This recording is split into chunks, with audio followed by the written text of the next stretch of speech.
So far away, Nisha, what are we talking about today? We're talking about an amusing article that I found, which is titled, "That Time the Beatles Nearly Burned Down a Club with a Flaming Condom." Oh man, I bet the guy who wrote that's a hero. Possibly a legend.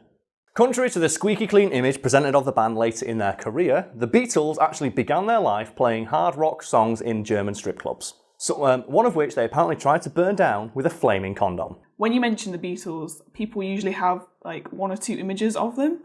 Yeah, it's either the Beatles in their Sgt. Pepper days, when they all wore bright, colourful clothing and were basically proto-hipsters, or the days earlier in their career when they all were all clean cut with the same haircut and were eerily reminiscent of Howard from The Big Bang Theory on a job interview. Because I just can't not look at that haircut that they have, the mop top haircut. I know I'm saying that with this haircut, but they just look so much like Howard from The Big Bang Theory, it freaks me out. I was going to say, because you've not been to the hairdressers for a while, I don't know what you look like now, but I imagine your hair's grown to that length. It probably could if I flattened it all down, but oh my God. But I just think I feel so bad for that actor. The actor who played Howard, because one of the characters, an awful, awful shitbird, who is creepily sexually suggestive towards women. And also, he just looks like an idiot. And to prove my point that the Beatles look like him on a job interview, I'd now like whoever edits this video to just Photoshop in Howard from The Big Bang Theory as part of the Beatles and see how well he fits in. I was just going to say, yeah, I never got into Big Bang Theory. Oh, you're lucky. Never appealed to me at all. I had a week once. I was dog sitting for my brother, and I didn't have Netflix, so all I had was just Channel 4. Which just shows Big Bang Theory on repeat all the time. And I ended up watching 3 seasons back to back, and it's just, God, this show is fucking terrible. So let's stop talking about it and instead move on to the Beatles. And while these two images of the band are, in all likelihood, the most popular and enduring, when they first started out playing music in the 1960s, they actually looked like this. So Nisha, you're not physically present today, social distancing, you've got to maintain that shit, but you do have a picture of the Beatles from around this time in front of you. And what are your thoughts, in comparison to how they looked, later in their career? In this image, they're wearing leather jackets, look like mega rock stars, which is a lot different from what you'd imagine them to look like usually. They look like they should be part of Motley Crue. They really do. They look like fucking hard rockers, because they were. And as I mentioned in the introduction to this piece, and the Beatles got their start playing hard rock music in German strip clubs. And they later changed the sound of their music quite dramatically and their look as in a process known as selling the fuck out to become ultra millionaires. And the story goes that they fought very hard against changing their image up until a manager somewhere went, "Do you want to be rich or not?" And he put them all in identical suits and gave them all the same haircut and basically turned them into a proto boy band. And they all became multi-millionaires. And were worldwide famous and one of the biggest rock bands on the planet. Yeah, it's quite a common thing for artists to start out in their own sort of indie style and then sell out and become something completely different. But also millionaires. And we can use many examples like there's Katy Perry, who started out as a Christian rock singer. Yes, there is Lady Gaga, who started out as a piano singer, under an Gabriella or something like that. Her album completely flopped and according to a very prominent industry rumour, her whole shtick of being Lady Gaga was just decided upon in a marketing meeting. All right. Because prior to that, she was just a normal girl. And then someone told her, be weird, it'll sell albums. And then my favourite example, because this is the one that people tend to get the most annoyed about, is Nirvana. And you're probably thinking, Karl, Kurt Cobain didn't sell out, he was grunge. They were fighting against the man. And that was true up until the release of Nevermind, which you will probably know as the album that featured Smells Like Teen Spirit. Because the story goes that Kurt Cobain fucking hated that album because it wasn't grunge. It was grunge edited and mastered in a way that made it into pop music. And Kurt Cobain hated that album so much because basically they mixed it like a pop album, but they just obviously kept Nirvana's sound. And he was so against releasing that album, he actually wanted to call it Sheep. In reference to the fact the only people who are going to buy it and listen to this music are sheep. And then obviously it went on to become this huge, massive fucking hit and is what launched the band into stratospheric success. And Kurt Cobain kind of quietly stopped complaining about it because he was a millionaire now. It's sad from the point of view of they lost their way to a point, but then they also became millionaires. It kind of reminds me of the whole Busted thing, because they were obviously really popular, and then Charlie Simpson hated the music, so left, joined Fight Star. Fight Star sucked ass. Yeah, who flopped. And then he came back and joined Busted. He came back after all the shit talking he did. It's like, oh man, it's not real music. I want to make proper music for my real fans. And slowly slumped back when he realised people will listen to that music, but not as many as will listen to the other kind. Anyway, the Beatles. Right, so yeah, bringing it back to the Beatles. When they started out, they were like seen as like proper like heavy metal rock stars. Like, yeah, not heavy metal, because obviously heavy metal didn't exist at the time, but they were like, as close to, like, you know, just the grungy, like back alley, like on tour rock stars that you can think of. Like sex, drugs and rock and roll was their forte for many years while they were in Germany during the 60s, or at least half of them were, because the band lineup changed from their initial breakout up to the point that they became the Beatles as we know them today. And it's noted that while they were in Germany, the only member of the band who even spoke like a lick of German was Pete Best, who we've talked about in the video before. And even then, his German wasn't good enough to really communicate with people there.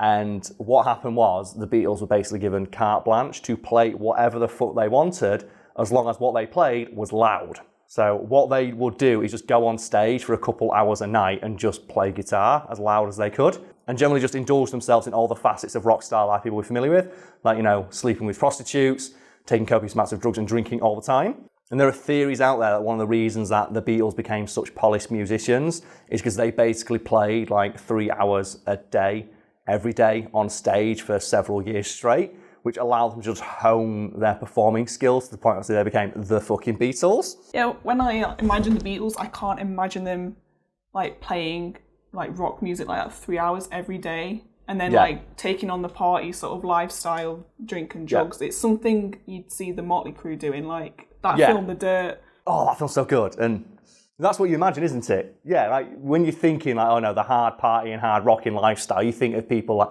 the Motley Crue, Alice Cooper, Ozzy Osbourne, like, you know, all those big fucking metal bands from the 80s. The Beatles were doing that in the fucking 60s. And they were basically like pioneering that kind of hard rocking lifestyle. And in a similar vein to the Motley Crue example, who did some crazy stuff when they weren't on stage, examples of which will no doubt be below me right now in a fact bar, the Beatles did like to indulge in some like quite outrageous behaviour. One example being starting every show by shouting Heil Hitler and doing a Nazi salute to the German audience. And if people are wondering which member of the Beatles did that, you don't need to ask. It was John Lennon. Because of course it was John Lennon. And then like after shows, they would like, you know, drink, party, do drugs, and they would like, you know, sleep with prostitutes and do things like piss out of hotel windows onto people below while flipping them off. If you're wondering, Karl, which member of the Beatles was that? It's like, it was John Lennon again. Obvious. Of course it was John Lennon. Fucking prick. So pardon the pun, but the burning question is... Yes. What is this about them nailing a flaming condom to a wall? Well, first things first, never apologise for puns on this channel. And second things second, that is a story that is like quite amazing in of itself, because that's not a one-time thing. That's something the Beatles used to do to end a lot of their shows. They would just nail a condom to the wall and set it on fire. And that was how they ended their shows, and they thought it was funny. But at some point during their like career in Hamburg, they earned the ire of a club owner called Bruno. It's like Koschmider. I'm hoping I'm pronouncing that correctly. I'm not like, you know, German's not a language that I'm all too familiar with, but they pissed him off by playing a rival club. And Koschmider was so mad that he got the band arrested for arson. When he pointed out to the police, well, they tried to set my club on fire, to which the Beatles responded, it was only a small fire. And when the police asked them, how do you define a small fire? They said, well, it was just a condom nailed to a wall, it was on fire. And the police weren't all too happy with this and asked Koschmider if he still wanted to, like, you know, press charges. And obviously he was pissed off with the Beatles, so he did. And it all culminated in the Beatles being, like, you know, soundly and unceremoniously asked to leave Germany and being deported back to the UK, where their career, I'd say, changed paths for the better, and the band began to flourish. Nisha, any thoughts about the things that I've just said? I just find it really weird, because I know like a lot of musicians, like rock stars and stuff, do weird stuff, but that just seems too weird, like very specifically weird. Like, why a condom? Because why not a condom, Nisha? Also, like, set a bin on fire. Like, imagine like they'd set bins on fire and stuff like that. But it's just like the fact they just a condom. It's just weird. Well, that's rock and roll. And my favourite part about this is obviously this happened in the 60s. This is long before you had stuff like the Sex Pistols destroying their equipment on stage. It's like, cultivate the image of a rock star. The Beatles, they pioneered this in a way, invented that kind of behaviour, and then very quickly shied away from it when they tried to cultivate this very squeaky clean image. And before we move on, because this is fucking amazing, during my research for this article, I encountered a little extra fact about the Beatles. We'll never be able to turn into a full video, but is amusing nonetheless. And that is that one of the earliest albums the Beatles ever released was actually a compilation of hits from their previous album, because the previous album was so popular, making it one of the first greatest hits collections in musical history. And the reason I'm bringing this up is because the album was simply titled The Beatles Hits. You're thinking, Karl, why is that amusing? Nisha, would you like to scroll down on the article and look at the album cover? Yep, I'm there. What do you see? I see an album cover which looks like it says The Beatles Shits. That's one of the most famous rock bands on the planet, folks. So, Nisha, I think there's an argument to be made that, YouTubers, and I hate using this word, but influencers are modern day rock stars, correct? They are the people who have the screaming crowds. Not us, but, the other bigger YouTubers who play the game a bit more. They're the people who have the legions of screaming fans. And in that vein, what is the most extreme or outrageous example of behaviour you've heard being undertaken by people on the interwebs? Because people might say nailing a flaming condom to a wall is kind of weird and strange, but bear in mind one of the biggest people on this platform went into the middle of the Japanese suicide forest and just filmed a dead body.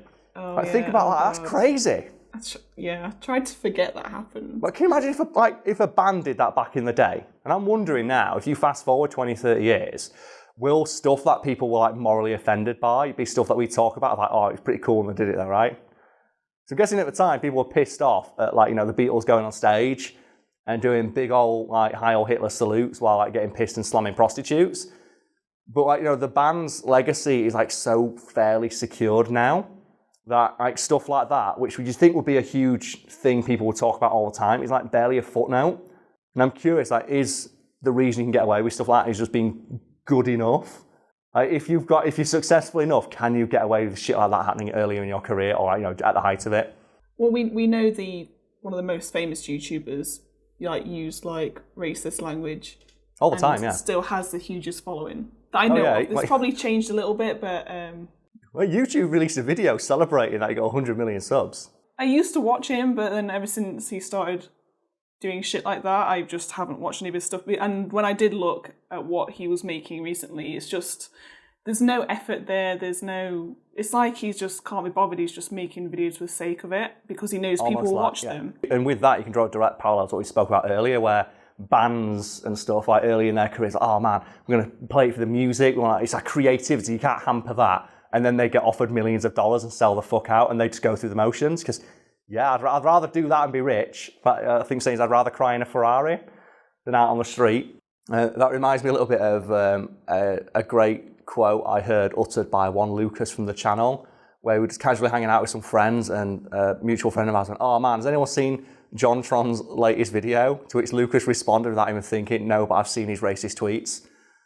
And I just fucking lost it. Man, that's a thing that happened, and he's still fucking getting videos. And the other one is it Pro Jared? Oh, I don't know. Cheated on his wife. Oh, that was an amazing one. He cheated on his wife, and then announced his divorce from his wife on Twitter, and his wife didn't know, and then blocked his wife. Oh my god! It's what? That's amazing. That's some rock star shenanigans happening there, and I want to see more YouTubers lean into the outrageous lifestyle aspects of it. Because the reason people get so pissed off is they're not leaning into it hard enough. No one got mad at Motley Crue for pissing in swimming pools and throwing TVs out of hotel windows because that was their life. People expected that. That's the lifestyle of the big dick rock star. So what we need to now do is start a movement for YouTubers of just start being assholes more. Do it. All the big YouTubers start being dickheads. Because if you all own it, then that people are well, that's just being a YouTuber. It comes part and parcel of the package. No, it's not. It just means you're a shit person. It does, yeah, but I want to try and push that. I want to try and get... because I get so mad when I see them, they'll make one mistake, they'll do one thing, and then they'll apologise and immediately bad. It's like, nah, man, that's who you are as a person. Lean into it. No. Like, the mask dropped for a split second and we thought you're a terrible person. Own it. And then I want to see it like with that Charlie from Busted, where after a while they realise, oh no, being an asshole doesn't pay the bills. I better go sell out again. Just come crawling back to YouTube and make more reaction videos. Oh, it'd be great. That's the future of the platform, man. Just lean into it. No. No, it is possible to be a big YouTuber and still be a decent person. It is. They're the YouTubers I tend to watch is just people who do streams for charity and stuff like that because they know they make enough money as it is, so they can afford to. But Nisha, isn't it better to promise money to a charity and then not give it to a charity because your fans complain? Isn't it better to publicly divorce your wife on Twitter? No, definitely not. That's horrendous. I didn't know that happened. Oh, is it better to solicit nudes from underage fans and then defend it? No, Karl, it's not. It's just so good. This is the shit I have to deal with. Like, when I tell them I'm a YouTuber, they're the headlines in their head of like, oh, okay. Is that what's going on? It's so good. I just want to see more YouTubers just being fucking assholes. It's great. Just so I can look at it and go, man, this platform's a shitstorm. It's great. Kind of like the people who claim they're independent creators and then advertise Raid Shadow Legends. Yeah, like those guys. Oh man, can you imagine just sat there going, yeah, I'm not taking advertising money from this company because I don't believe in their in the way they do business after taking money from that company 5 times in the past. How much of a hypocritical dickbag would you see in doing that, man? And the best part about that sentence is nobody will know who I'm talking about because that's like every YouTuber.